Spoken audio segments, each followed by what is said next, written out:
যে ছেলেটা চায়ের দোকানের এটো কাপ ধুচ্ছে রাস্তার ধারে, তাকে ডাকুন।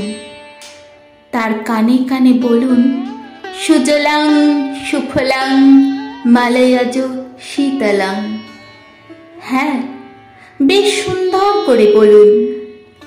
যে মেয়েটা চাকরির নাম করে বনগা কিংবা চাকদা থেকে রোজ সকালের ট্রেনে সেজে গুজে শহরে আসছে শরীর বেচে চাল ডাল নুন কিনতে, তাকে ডাকুন।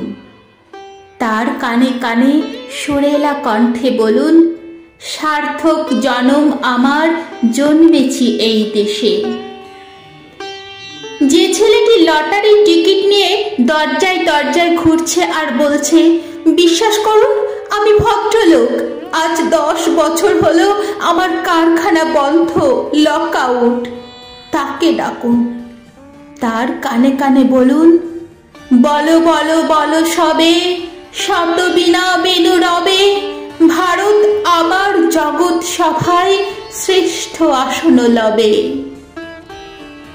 রাতের আকাশ কাঁপিয়ে অযোধ্যায় বৃষ্টি নামলে যে মা আজও লণ্ঠন হাতে টালির ঘরের দরজায় ঠায় দাঁড়িয়ে থাকেন তার খোকন ফিরে আসবে বলে, যে খোকনকে এমনই এক বর্ষায় উন্মত্ত রাতে কালো গাড়ির পুলিশ ডেকে নিয়ে গিয়েছিল, আর বরানগরের রাস্তায় ভোরের ঘুম ভাঙা কুকুর প্রথম দেখেছিল যার গুলিবিদ্ধ রক্তাক্ত লাশ, সেই মাকে ডাকুন।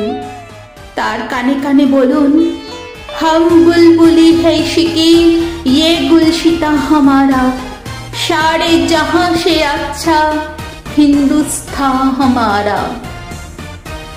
সবাইকে বলা শেষ হলে শুনশান শীতের রাতে 5 মাথার মোড়ে ঘোড়ায় চড়ে বসা সেই মহাবিপ্লবীর পায়ের সামনে ধীরে ধীরে এগিয়ে যান।